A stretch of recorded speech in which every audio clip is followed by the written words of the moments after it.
2 अप्रैल 2011 की रात को जब भारतीय क्रिकेट टीम ने 28 वर्षों में पहली बार विश्व कप जीता, तो 1.3 बिलियन लोगों की सामूहिक आबादी तालियों से भर गई।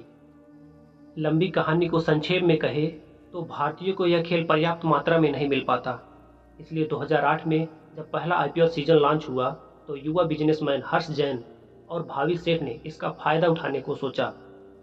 उन्होंने अपना fantasy sport startup dream 11 launch किया और उसे 2,554 करोड़ रुपए के राजस्व और 327 करोड़ रुपए के मुनाफे तक पहुंचाया। लेकिन भारत के क्रिकेट जुनून के पीछे यह काल्पनिक गेम 8 बिलियन डॉलर कंपनी कैसे बन गई, आज की कहानी में इस बात का विश्लेषण करेंगे और साथ ही इस बात की भी चर्चा करेंगे कि ड्रीम 11 कमाता कैसे है। आइए जानते हैं कि ड्रीम 11 की शुरुआत कैसे हुई। हर्ष जैन ने अपनी स्कूली शिक्षा लंदन में बिताई। वे पूरी तरह से मैनचेस्टर यूनाइटेड का समर्थन करने वाले फुटबॉल के प्रति जुनूनी व्यक्ति थे। इसका मतलब है कि लीग गेम देखना और हर समय दोस्तों के साथ फैंटेसी फुटबॉल खेलना उन्हें पसंद था। लेकिन जब उन्हें अमेरिका में पेंसिल्वेनिया विश्वविद्यालय से स्नातक की उपाधि प्राप्त करके भारत वापस आए, तो उन्हें एहसास हुआ कि लोग यूके और यूएस के लोगों की तुलना में फैंटेसी खेलों को उतना पसंद नहीं करते।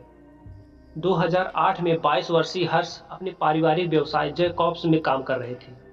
जब लीग खेलों ने भारत में बड़े पैमाने पर प्रवेश किया और इंडियन प्रीमियम लीग यानी आईपीएल की शुरुआत हुई, तब कुल मिलाकर 1.3 अरब लोग इससे जुड़े। हर्ष भी इस खेल को पसंद किया। हर्ष जैन ने अपने दोस्त भावी सेठ के साथ एक छोटी सी चर्चा के बाद दोनों ने आईपीएल ड्रीम 11 नाम से एक अपना खुद का फैंटेसी गेम बनाने का फैसला किया। ड्रीम 11 एक साइड ड्रीम। जब ड्रीम 11 की शुरुआत हुई, तो गेमिंग इंडस्ट्री के सभी विशेषज्ञों ने इसे अब तक का सबसे खराब विचार घोषित किया। ड्रीम 11 का पहला संस्करण एक ऐसी उड़ान की तरह था जो कभी उड़ान ही नहीं भरी थी। लेकिन आईपीएल के ऑफसेट में वायरल फैंटेसी स्पोर्ट गेम के लिए यह बिल्कुल सही समय था। ड्रीम 11 को फंड करने के लिए हर्ष ने अपने माता पिता से पैसे उधार लिए थे और उनके पैसे धीरे धीरे खत्म हो रहे थे। इसलिए उन्हें व्यापार को बनाए रखने और अपने कर्मचारियों को वेतन देने के लिए दूसरा तरीका सोचना पड़ा। उन्होंने रेड डिजिटल नामक एक डिजिटल मार्केटिंग शुरू किया और अपने सभी कर्मचारियों को इस सेवा कंपनी में काम करने के लिए स्थानांतरित कर दिया। सेवा व्यवसाय चल निकला। एजेंसी ने मुंबई इंडियंस से एक कॉन्ट्रैक्ट साइन किया और उनके फेसबुक पेज का मैनेजमेंट शुरू किया। 1 साल से भी कम समय में वे टीम के पेज पर 10 लाख लाइक पाने में कामयाब रहे, जो 2010 की शुरुआत में व्यवहारिक रूप से अनसुना सा था। आखिरकार उन्हें सब कुछ सफलता मिलती दिख रही थी, लेकिन हर्ष को पता था यह एक अंतिम गेम नहीं है। विज्ञापन से विज्ञापन रहित की ओर। 2014 के अंत में उन्होंने ड्रीम 11 को पूरी तरह से नया स्वरूप देने का निर्णय लिया। उस वक्त ऐप उपयोग करने के लिए पूरी तरह से मुफ्त था और टीम ने मुख्य रूप से विज्ञापन और प्रचार चलाकर पैसे कमाती थी। कोई इंसेंटिव नहीं, केवल शीर्ष 4-5 खिलाड़ियों को ही पुरस्कार दिया जाता था, इसलिए दूसरे को गेम खेलने के लिए बहुत कम प्रोत्साहन मिला। सीजन की लंबी प्रतियोगिताएं। आपको पूरे टूर्नामेंट के लिए एक टीम का मसौदा करना होगा और उसी टीम से खेलने के लिए प्रतिबद्ध होना होगा। चूंकि आईपीएल सीजन 2-3 महीने तक चलता है, इसलिए इस मॉडल को उपयोगकर्ता के बहुत अधिक प्रतिबद्धता की आवश्यकता होती है। बहुत सारी सुविधाएं। इसके अलावा हर्ष ने सब कुछ किया और एक फोरम, ब्लॉग, कैजुअल गेम, समाचार, लाइव स्कोर और बहुत कुछ बनाया। इनका टारगेट था कि ड्रीम 11 को स्पोर्ट सुपर ऐप बनाया जाए, लेकिन यह उस कंपनी के लिए पूरी तरह से अतिशयोक्त सी थी जिसके पास बहुत अधिक यूजर नहीं है। इन वजहों से कंपनी को पहले 3 वर्ष के लिए काफ़ी नुकसान उठाना पड़ा। ड्रीम 11 संस्करण 2 कोई ऐड नहीं। ड्रीम 11 के दूसरे संस्करण में उन्होंने पूरे मॉडल को उल्टा कर दिया। जैसे कि आप टूर्नामेंट में पैसे लगाओ और ऐप पर आपको ऐड नहीं दिखाया जाएगा। यह उल्टा लगता है, लेकिन काम कर गया। उन्होंने सारी अतिरिक्त सुविधाएं भी हटा दी और पूरी तरह से एक अच्छा फैंटेसी गेम बनाने के लिए ध्यान केंद्रित किया। और अंततः वे टूर्नामेंट के लंबे खेलों के बजाय दैनिक टूर्नामेंट में चले गए।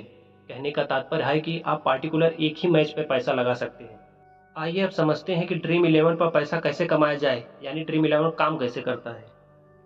चलिए उदाहरण के लिए एक आईपीएल मैच पर विचार करें। मान लीजिए कि Ramesh Mumbai Indians versus Chennai super Kings के लिए एक टूर्नामेंट में भाग लेना चाहता है। अब रमेश उस टूर्नामेंट में भाग लेता है, तो रमेश को उस टूर्नामेंट के लिए एंट्री फीस देना होगा। रमेश जिस प्रतियोगिता में भाग लेता है उसके आधार पर उनके जीतने की संभावना बदल जाएगी। संभावनाएं आमतौर पर 50% और कभी कभी इससे भी अधिक होती है। हालांकि जैसे जैसे रैंक घटती आपके जीतने की राशि भी कम होती जाती है। एक बार जब रमेश खेल में प्रवेश करता है तो उसे एमआई और सीएसके दोनों में से खिलाड़ियों का चयन करके 11 खिलाड़ियों की एक टीम तैयार करनी होगी। मैच शुरू होने से पहले वास्तविक लाइनअप के आधार पर रमेश टीमों के चारों ओर फेरबदल करेगा और लाइनअप में लॉक करेगा। इसके अलावा रमेश कुछ नहीं कर सकता। उसके खिलाड़ी वास्तविक गेम में कैसा प्रदर्शन करते हैं उसके आधार पर उसे अंक दिए जाएंगे। आइए अब समझते हैं कि ड्रीम 11 पैसा कैसे कमाता है। आइए इसे 2020 के आईपीएल सीजन का उदाहरण लेकर समझते हैं। उस साल ड्रीम 11 ने आईपीएल का टाइटल पार्टनर बनने के लिए 222 करोड़ रुपए खर्च किए थे, लेकिन उन्होंने वह पैसा वापस कैसे कमाया। 2020 के आईपीएल सीजन में कुल 60 मैच थे। इनमें से प्रत्येक मैच के लिए ड्रीम 11 में 100 तक अलग अलग प्रतियोगिताएं हैं, जो निम्न तरह से हैं। पुरस्कार राशि, जो कि विजेताओं के बीच वितरित की गई कुल राशि। स्थानों की संख्या, यानी भाग लेने वाले लोगों की अधिकतम संख्या। प्रवेश शुल्क, यह कम से कम 3 रुपये या अधिक से अधिक 10,000 रुपये तक हो सकता है। प्रत्येक मैच के लिए 10 मिलियन लोग ड्रीम 11 खेलते हैं। हम एक औसत मान लेते हैं कि प्रत्येक खिलाड़ी 25 रुपये लगाकर मैच खेल रहा है। तो अब 10 मिलियन लोग 25 रुपये लगाकर खेल रहे हैं, तो कुल पैसा इकट्ठा 25 करोड़ रुपये हुआ। अब ड्रीम 11 100% क्षमता का अनुकूलन करता है और पुरस्कार के रूप में कुल 75% यानी 18 करोड़ रुपए बांटता है। अब उसके पास 25% यानी 7 करोड़ रुपए कमीशन के तौर पर है। कहने का तात्पर्य यह है कि ड्रीम 11 ने एक टूर्नामेंट में 7 करोड़ रुपए कमाया, क्योंकि उसने आईपीएल का टाइटल पार्टनर बनने के लिए 222 करोड़ रुपए खर्च किए थे। इसलिए पैसे वापस पाने के लिए ड्रीम 11 222/7 यानी कि लगभग 32 मैच खेलने होंगे। ड्रीम 11 के सपने। ड्रीम 11 उन कुछ कंपनियों में से एक है जो आईपीएल विज्ञापन पर 222 करोड़ रुपए खर्च कर देती है और लगभग 13% मुनाफा कमाने के लिए 1250 करोड़ रुपए की भारी रकम खर्च करती है। लेकिन इसके अलावा उसका राजस्व भाग लेने वाले खिलाड़ियों की संख्या पर भी निर्भर करता है। जितना अधिक पैसा होगा, ड्रीम 11 की हिस्सेदारी उतनी ही अधिक होगी। दूसरी ओर ड्रीम 11 एक नशे की लत की तरह है, जो बहुत कम कीमतों पर अधिक प्रोत्साहन प्रदान करता है।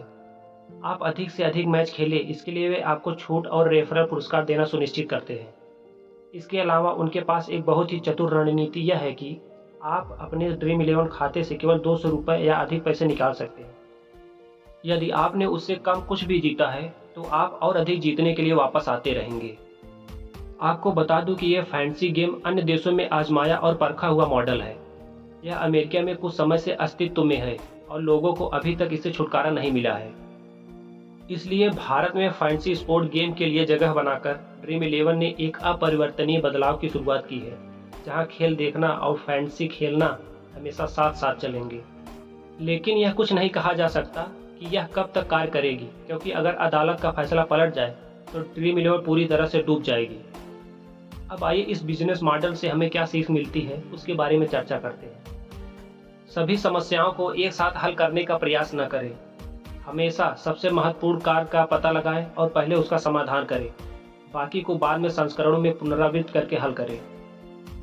एक सफल व्यवसाय बनाने के लिए अधिक यूजर्स की आवश्यकता होती है, इसलिए अधिक प्रोत्साहन मॉडलों का प्रयोग करें।